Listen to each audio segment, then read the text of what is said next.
Hey everyone, I'm Mr. Willis, and you will love economics.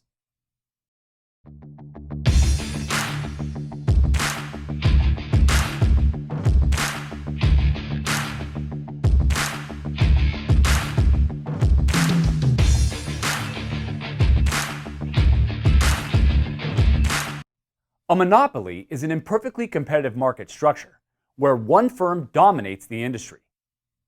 The firm is the sole supplier of a good or service and uses high barriers to entry to prevent potential competitors from joining the industry, allowing the monopolist to maintain total market control and earn economic profits in the long run. Provided are the characteristics of a monopoly. A monopolistic industry is dominated by one very large firm that produces and sells a unique product. Because it's the only firm in the market, a monopoly has the ability to set the total industry output at its profit maximization point. Furthermore, the monopolist sells a completely unique product, meaning there's absolutely no substitute goods in the industry.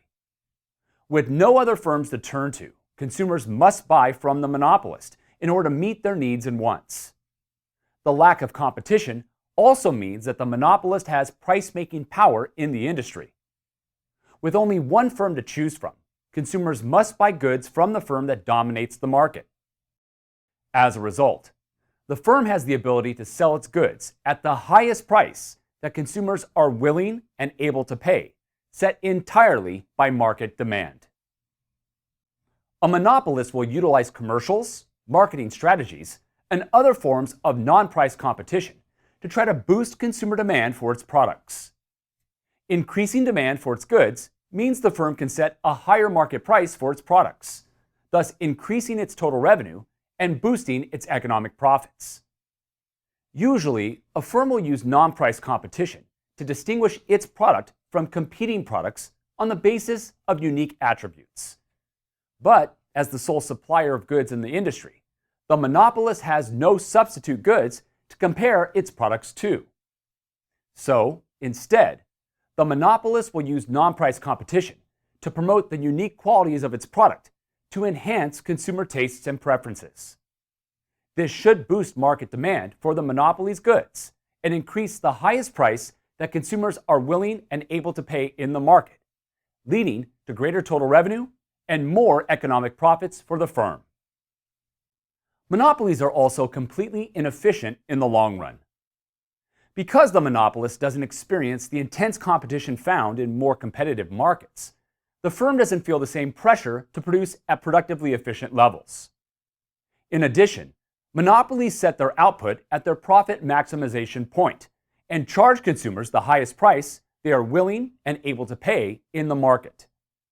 This means that the monopolist overcharges its price and underproduces its output, leading them to be both productively and allocatively inefficient in the long run. I'll go over this more in my monopolistic inefficiency video.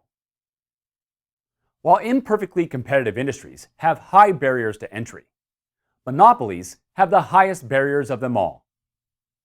Barriers to entry are obstacles that can make it difficult for new firms to join an industry and compete with existing firms.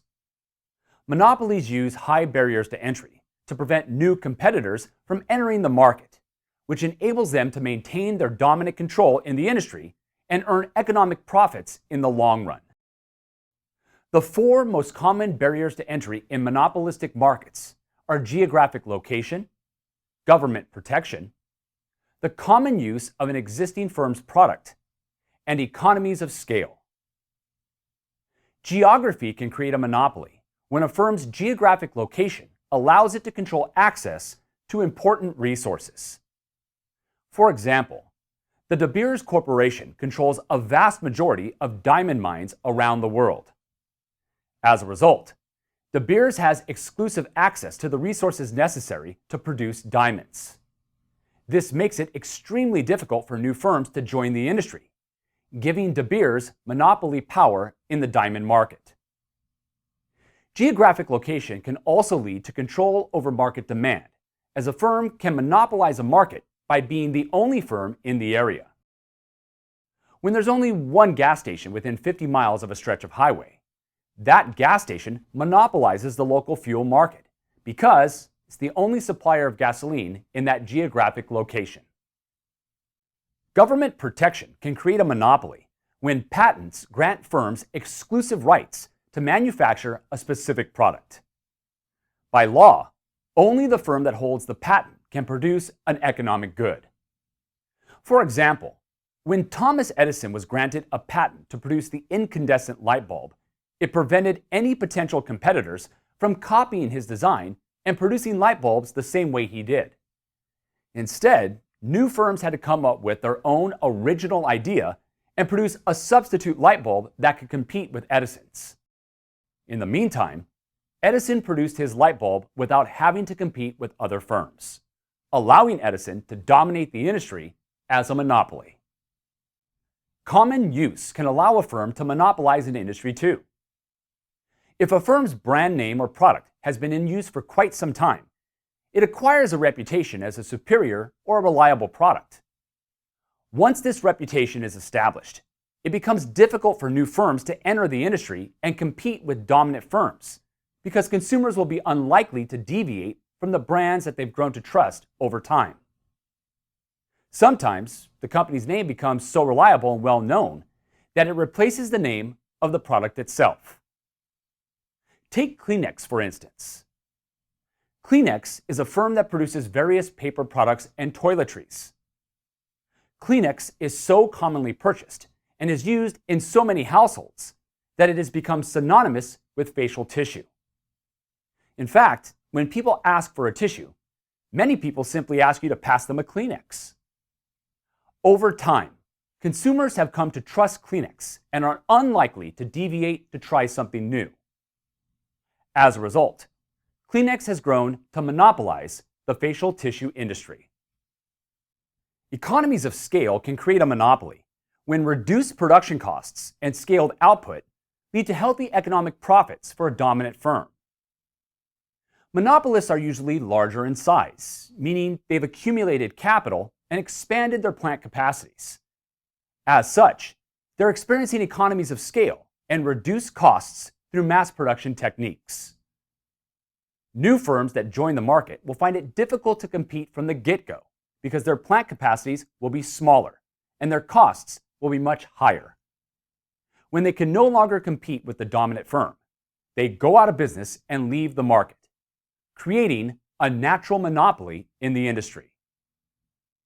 A natural monopoly takes place when an individual firm comes to dominate an industry by producing goods and services at the lowest possible production costs.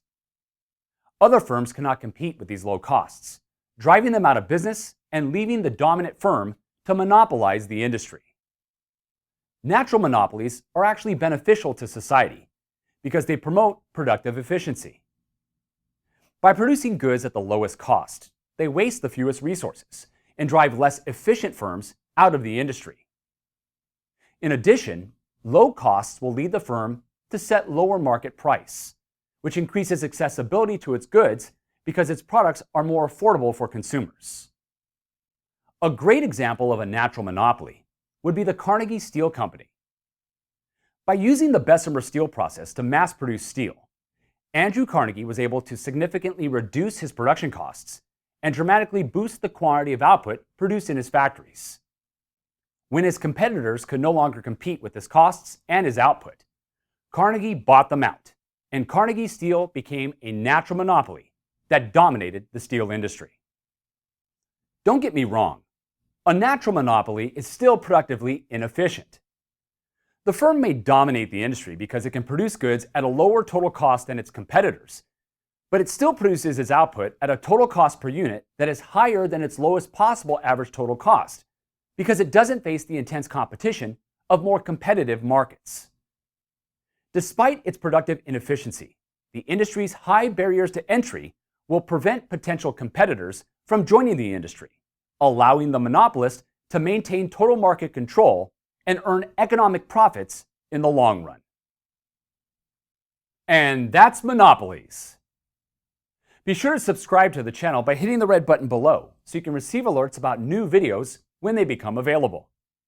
If you enjoy the channel or find my videos useful, Let me know by liking the video, and feel free to leave a comment below. We have full video lectures on every topic in macro and microeconomics, as well as quick macro and micro minute videos for cram sessions and quick reviews. If you'd like to learn more, you can click here for my video on monopolistic inefficiency, or you can click here for my micro minute video on graphing monopolies. Thank you so much for watching. I'll see you next time on You Will Love Economics.